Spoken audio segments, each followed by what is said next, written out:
जय हिंद दोस्तों। उत्तर प्रदेश में भीम आर्मी चीफ चंद्रशेखर का ये ऐसा एक नाम है दोस्तों जिससे चाहे सत्ता पक्ष हो, बीजेपी हो या फिर विपक्ष हो, समाजवादी पार्टी हो, इंडिया महागठबंधन हो, इनके नाम से दोस्तों सभी को घबराहट होने लगती है। दोस्तों जिस तरीके से लगातार पिछले दिनों जिस तरीके से चंद्रशेखर की और उसके अलावा भीम आर्मी की पॉपुलैरिटी लगातार उत्तर प्रदेश में बढ़ती जा रही है, उससे दोस्तों सत्ता पक्ष भी परेशान है, उसके अलावा मुख्य विपक्षी दल समाजवादी पार्टी भी परेशान है। दोस्तों चंद्रशेखर का एक ऐसा वाकया हम आपको बताने जा रहे हैं जो सदन में हुआ था, लोकसभा में अभी पिछले दिनों ही हुआ है, जिसमें दोस्तों केंद्रीय मंत्री जो है नितिन गडकरी ने चंद्रशेखर की बात को सर झुकाकर माना। जी हाँ दोस्तों, ऐसी बात चंद्रशेखर ने जो है नितिन गडकरी साहब से कही कि उन्होंने चंद्रशेखर की बात को सर झुकाकर माना, उसके बाद में उस पर काम करने का भी उन्हें भरोसा दिलाया। और इस मामले पर दोस्तों पहले तो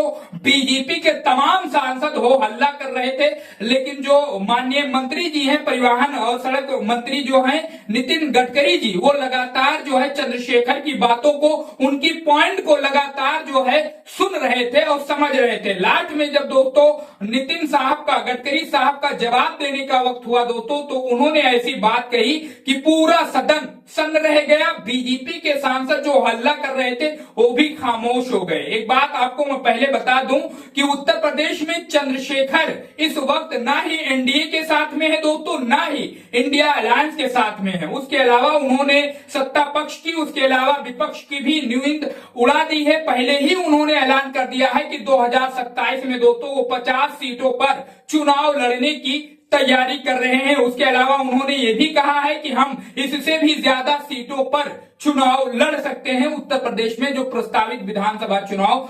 2027 है। दोस्तों अब सदन की बात करें, सदन में जब जो है प्रश्नकाल का वक्त चल रहा था तो सीधा चंद्रशेखर साहब का जब नंबर आया दोस्तों, चंद्रशेखर वो ऐसे ही नहीं, उनकी उत्तर प्रदेश में लगातार पॉपुलैरिटी बढ़ रही है। क्योंकि दोस्तों आपने देखा होगा कि ऐसे ऐसे मौके आए हैं जब अखिलेश यादव खुलकर दलितों और मुसलमानों के मुद्दों पर बात नहीं कर पाए हैं, उन्होंने बिल्कुल गोल मटोल जवाब दिया है। लेकिन दोस्तों जब मीडिया के लोगों ने चंद्रशेखर से सवाल पूछा है, खासकर दलितों के मुद्दों को लेकर, वहीं मुसलमानों के मुद्दों को लेकर, SC ST OBC समाज के मामलों को लेकर दोस्तों, तो बिल्कुल बिना डरे बिना घबराए चंद्रशेखर ने मीडिया के हर एक सवाल का जवाब दिया है और जो जवाब देना चाहिए वही जवाब दिया है। किसी की तरह गोलियाने की जरूरत उन्होंने नहीं समझी और साफ तौर पर जो कहना चाहिए था और जिसकी हकमारी हो रही थी उसी के तरफ वो खड़े होकर जवाब देते हुए नजर आते थे। अभी पिछले दिनों ही आपने देखा।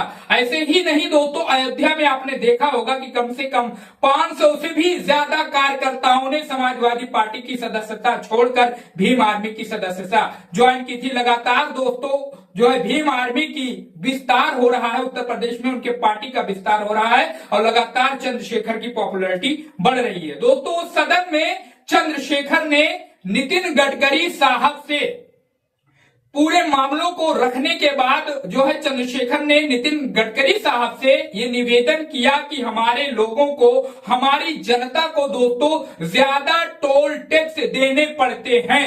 तो इस पर आप कुछ काम कीजिए और ये कीजिए कि जनता को ज्यादा शुल्क, टोल टैक्स ज्यादा ना देना पड़े। दोस्तों ये बड़ा भारी मामला है, वीडियो बहुत भारी हो जाएगा अगर सारी बातों को मैं आपको बताऊंगा, लेकिन संक्षेप में आपको बता रहा हूं दोस्तों। जब सारे मामलों को, सारे प्रश्न को जब रखकर चंद्रशेखर साहब ने नितिन गडकरी साहब को जो है बताया, तो जब नितिन गडकरी साहब का जवाब देने का नंबर आया, उससे पहले बीजेपी के सांसद लगातार हो हल्ला कर रहे थे और चंद्रशेखर साहब को रोकने की कोशिश कर रहे थे बीच में, लेकिन दोस्तों वो रुके नहीं। उन्होंने पूरी बातें जो है नितिन गडकरी साहब को कही, जो उनको मामला मलाल था, दर्द था, और खासकर जो टोल टैक्स इस वक्त वसूला जा रहा है उत्तर प्रदेश में, लगातार जो है आप इस मामले को देख रहे होंगे। इसी मामले को लेकर उन्होंने नितिन गडकरी साहब से सीधा कहा कि हमारे लोगों को ज्यादा टोल टैक्स देने होते। इस मामले पर उन्होंने कहा नितिन गडकरी साहब ने, परिवहन मंत्री ने जो है कहा कि आप बिल्कुल टेंशन न लें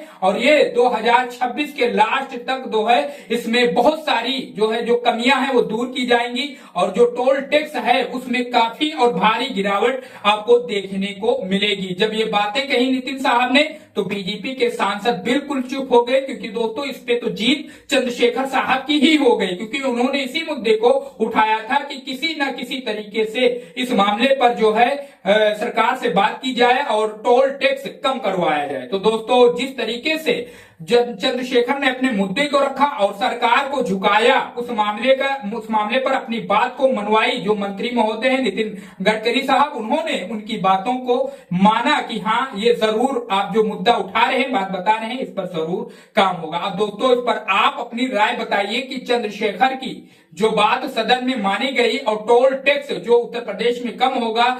2026 लास्ट जाते जाते आप देखेंगे कि इसमें बदलाव आएगा और इसमें जो वसूली हो रही है धड़ल्ले से, इसमें काफी कमी हमें और आपको देखने को मिलेगी। दोस्तों चंद्रशेखर के बारे में आपकी क्या राय है? उत्तर प्रदेश में जिस तरीके से उनकी पॉपुलैरिटी लगातार बढ़ रही है और जो जिस कैटेगरी के वो नेता उत्तर प्रदेश के बनते जा रहे हैं, दोस्तों अपनी राय कमेंट बॉक्स में जरूर हमें बताइए और इस चैनल को सब्सक्राइब करके दोस्तों हमें पूरा सपोर्ट करिए, सहयोग करिए, क्योंकि इस पर हम आपके लिए पूरे प्रदेश और देश की सच्ची पॉलिटिक्स की खबरें लाते रहते हैं। मिलते हैं दोस्तों किसी दूसरे और ताजा तरीन खबर के साथ।